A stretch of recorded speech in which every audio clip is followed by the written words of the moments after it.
ഇങ്ങനെ ഒരു മൊത്തം ഒരു കൺഫ്യൂഷൻ ഉണ്ടായിട്ടുണ്ട്. അതിന്റെ അർത്ഥം ഇലക്ഷൻ കമ്മീഷണർ പരിശോധിക്കേണ്ടതായിരുന്നു. അങ്ങനത്തെ ഒരു കൺഫ്യൂഷൻ ഇല്ലാതെ നോക്കേണ്ട ചുമതലയുണ്ടായി. അതുണ്ടായില്ല. അതുകൊണ്ട് വന്ന ഒരു പിന്നെ മരിച്ചുപോയവരുടെ പേര് പലയിടത്തും നീക്കം ചെയ്തിട്ടില്ല. ഇതിൽ പറയുന്ന പല ആൾക്കാരും ജീവിച്ചിരിപ്പില്ലാത്ത കുറേ വോട്ടുണ്ട്. പിന്നെ മറ്റൊരു കാര്യം നമ്മൾ മനസ്സിലാക്കേണ്ടത്, ഒരുപാട് കുട്ടികൾ പുറത്ത് പഠിക്കാൻ പോയി. അപ്പം ഞാനൊക്കെ ഡോർ ടു ഡോർ ക്യാമ്പയിൻ നടത്തിയാണ്.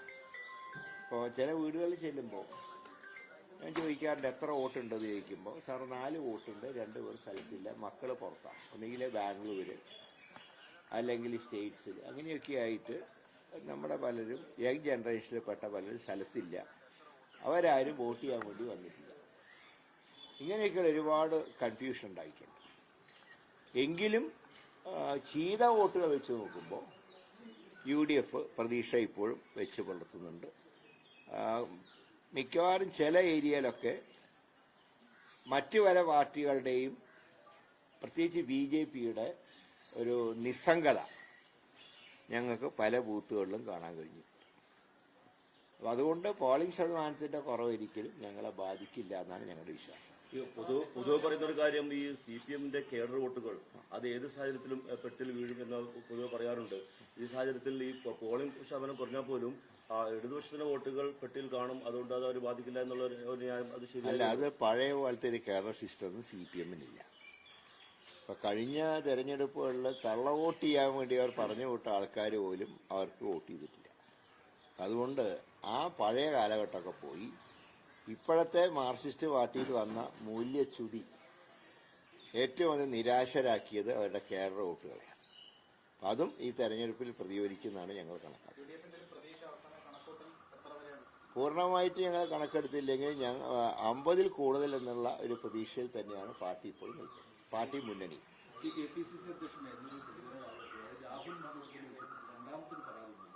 ഈ പരാതി അത് തന്നെയും പാർട്ടിയും കൊടുക്കാൻ വേണ്ടിയുള്ള ഒരു പരാതിയായിരുന്നു. അത് ആദ്യം പോലീസിന് നൽകാതെ KPCCയിലാണ് പരാതി നൽകിയത്. അത് ബോധപൂർവ്വം കിടിയിലാക്കാനൊരു പരാതിയായിരുന്നു എന്ന രീതിയിൽ പ്രതികരണം അദ്ദേഹത്തിന്റെ ഭാഗത്തുണ്ടായിരുന്നു.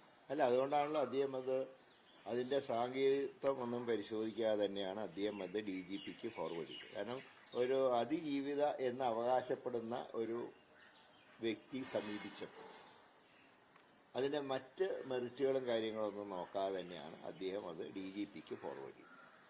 അതായത് ഒരിക്കലും അതിന്റെ പേരിൽ നാളെ ഒരു വിവാദം ഉണ്ടാകരുത് എന്ന് കണക്കിലെടുത്തുകൊണ്ട് തന്നെയാണ് ആ തീരുമാനം ശരിയാണ്. കാരണം പാർട്ടിയിൽ ഇല്ലാത്ത ഒരാളെ കുറിച്ചൊരു പരാതി വന്നപ്പോൾ ആ കത്തയച്ച വനിതയ്ക്ക് നൽകിയ മറുപടി, ഇയാൾ പാർട്ടിയിലില്ല, പക്ഷെ എങ്കിലും നിങ്ങൾ നൽകിയ പരാതി അനുസരിച്ച് ഇത് ഞങ്ങൾ DGPക്ക് ഫോർവേഡ് ചെയ്യുന്നു എന്ന് വ്യക്തമായിട്ട് തിരിച്ച് സന്ദേശവും കൊടുത്തിട്ടുണ്ട്. ഇന്നലെ രാവിലെ ഉണ്ടായ പ്രധാനപ്പെട്ട ഒരു കാര്യം, ഇന്നലെ രാവിലെ ഈ പോളിംഗ് മുന്നോട്ട് പോകുമ്പോഴേ UDF കൺവീനറുടെ ഭാഗത്തും ഒരു സ്റ്റേറ്റ്മെന്റ് വന്നിരുന്നു. ഈ നടി ആക്രമികളുടെ കേസിൽ അദ്ദേഹം പറഞ്ഞത് ദിലീപിന് നീതി കിട്ടി എന്നാണ് പറഞ്ഞത്. അത് വലിയൊരു ഇഷ്യൂ ഉണ്ടായി. അത് പിന്നീട് KPCC പ്രസിഡന്റ് തന്നെ അത് പാർട്ടിയുടെ നിലപാടല്ല എന്ന് പറഞ്ഞുകൊണ്ട് തള്ളിക്കളയുകയും ചെയ്തിരുന്നു. പക്ഷേ ആ ഒരു പ്രസ്താവന അത് വലിയൊരു ക്ഷീണം എന്നുള്ള സംഭവിച്ചിട്ടുണ്ടോ? UDFന് വന്നിട്ടുണ്ടോ? അത് പോളിംഗിനെ ബാധിച്ചിട്ടില്ല, പക്ഷെ പ്രസ്താവന വളരെ നിരുത്തരവാദപരമായി എന്നുള്ള കാര്യത്തിൽ തർക്കമില്ല. കാരണം പാർട്ടി നിലപാട് വിധി വന്ന ഉടൻ തന്നെ KPCC പ്രസിഡന്റ് പ്രഖ്യാപിച്ചാണ്, നയം വ്യക്തമാക്കി. ആ നയത്തിനെതിരായിട്ടുള്ള ഒരു സ്റ്റേറ്റ്മെന്റാണ് ഇന്നലെ വന്നത്, അടൂർ പ്രകാശിന്റെ ഭാഗത്തുണ്ടായി. അത് ഇന്നലത്തെ ദിവസം കാലത്ത് പോളിംഗ് കഴിഞ്ഞ് പുറത്തിറങ്ങുമ്പോൾ അദ്ദേഹത്തിന് പോലെ ഒരാളോട് ഇതൊന്നും പറഞ്ഞ് മനസ്സിലാക്കി കൊടുക്കേണ്ട കാര്യമില്ല. അദ്ദേഹത്തിന് 19 വർഷത്തെ രാഷ്ട്രീയ പാരമ്പര്യമുണ്ട്. അങ്ങനെയൊരു വ്യക്തി എന്താണ് ഇങ്ങനെ ഒരു സ്റ്റേറ്റ്മെന്റ് ഇറക്കിയത് എന്ന് എനിക്ക് മനസ്സിലാവുന്നില്ല. ഏതായാലും അത് വളരെയധികം പ്രയാസങ്ങൾ ഉണ്ടായി സമൂഹത്തിൽ. അത് രാഷ്ട്രീയ എതിരാളികൾക്ക് അടിക്കാനൊരു ആയുധം കയ്യിൽ കൊടുക്കുന്നതിന് തുല്യമായി പോയി. പക്ഷെ എങ്കിലും അതൊന്നും ഇലക്ഷനെ ബാധിക്കില്ല. കാരണം ഇന്നലെ പോളിംഗ് ബൂത്തിലേക്ക് നീങ്ങിയവരൊക്കെ ഒരു തീരുമാനം എടുത്തിട്ടാണ് നീങ്ങിയത്. അതിനെ കവർ ചെയ്യാനുള്ള ഒരു അഭിപ്രായമൊന്നുമായിട്ട് എനിക്ക് തോന്നിയിട്ടില്ല. അതൊരു വ്യക്തിയുടെ അഭിപ്രായം എന്നുള്ള നിലയ്ക്ക് മാത്രമേ ജനം കണക്കിലെടുക്കൂ. പക്ഷെ അദ്ദേഹം അത് ചെയ്യാൻ പാടില്ലായിരുന്നു എന്നാണ് പാർട്ടിയുടെ അഭിപ്രായം. അല്ല, ഞാൻ പറയാം, UDF എന്ന് പറയുന്ന ഒരു സംവിധാനത്തിന്റെ യോഗങ്ങൾ വിളിച്ചു കൂട്ടുന്ന ഒരു പ്രധാന ജോലിയാണ് കൺവീനർക്കുള്ളത്. പാർട്ടി കാര്യങ്ങൾ അഭിപ്രായം പറയേണ്ടത് KPC പ്രസിഡന്റിനെയാണ്. ആ അവകാശം മറ്റാർക്കുമില്ല. അതുകൊണ്ട് തന്നെ പാർട്ടി പ്രസിഡന്റ് വളരെ കൃത്യമായി ഈ കോർട്ടിന്റെ തീരുമാനം വന്നപ്പോൾ തന്നെ പാർട്ടി നയം അധികം വ്യക്തമാക്കി. അതാണ് പാർട്ടി നയം. കൂടുതൽ വ്യക്തമായിട്ട് അതായത് ഈ അതിജീവിതർ പരാതി അത്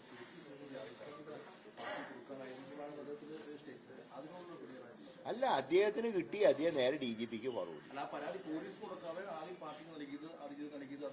അല്ല, അത് പ്രസിഡന്റിന്റെ അഭിപ്രായം പറഞ്ഞല്ലോ, അതാണ് പാർട്ടി അഭിപ്രായം.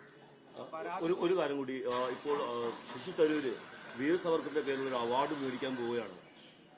വീര സവർക്കറുടെ പേരിൽ ഉള്ള ഒരു അവാർഡും പാർട്ടി സ്വീകരിക്കാൻ പാടില്ല. കാരണം സവർക്കർ ബ്രിട്ടീഷുകാർക്ക് മാപ്പ് എഴുതി കൊടുത്തു പോയാണ്. അങ്ങനെയുള്ള ഒരു വ്യക്തിയുടെ പേരിൽ ഒരു കോൺഗ്രസ്സുകാരനും അവാർഡ് വാങ്ങാൻ പാടില്ല. അത് പാർട്ടിക്ക് ഒരു അവമാനം ഉണ്ടാക്കും. ശശി തരൂർ അത് ചെയ്യും എന്ന് ഞാൻ പ്രതീക്ഷിക്കുന്നില്ല. വീർ സവർക്കർ ആരാണെന്ന് അറിയാത്ത ഒരാളല്ലോ ശശി തരൂര്. ഞാൻ പറയാം, സവർക്കറുടെ പേരിലുള്ള ഒരു അവാർഡും ഒരു കോൺഗ്രസ്സുകാരനും സ്വീകരിക്കാൻ പാടില്ല എന്നാണ് എന്റെ അഭിപ്രായം.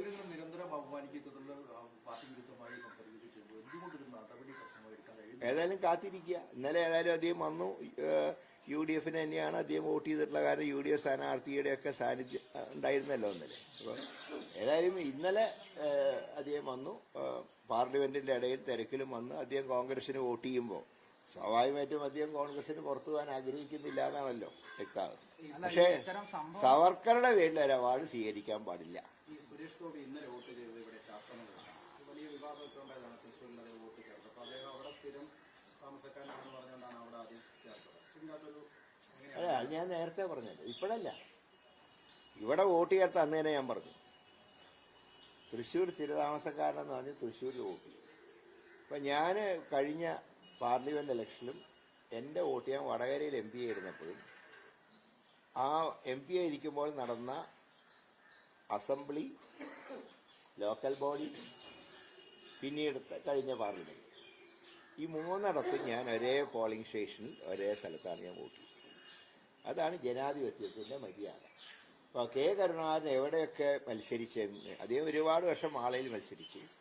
പിന്നീട് തൃശ്ശൂരും തിരുവനന്തപുരത്തും മുകുന്ദപുരത്തൊക്കെ മത്സരിച്ചു. പക്ഷെ അദ്ദേഹത്തിന് ഒറ്റ അഡ്രസ്സേ ഉണ്ടായിരുന്നുള്ളൂ, അത് മുരളി മന്ദിരം പൂങ്കുന്നം തൃശ്ശൂർ എന്നുള്ള അഡ്രസ്സായി.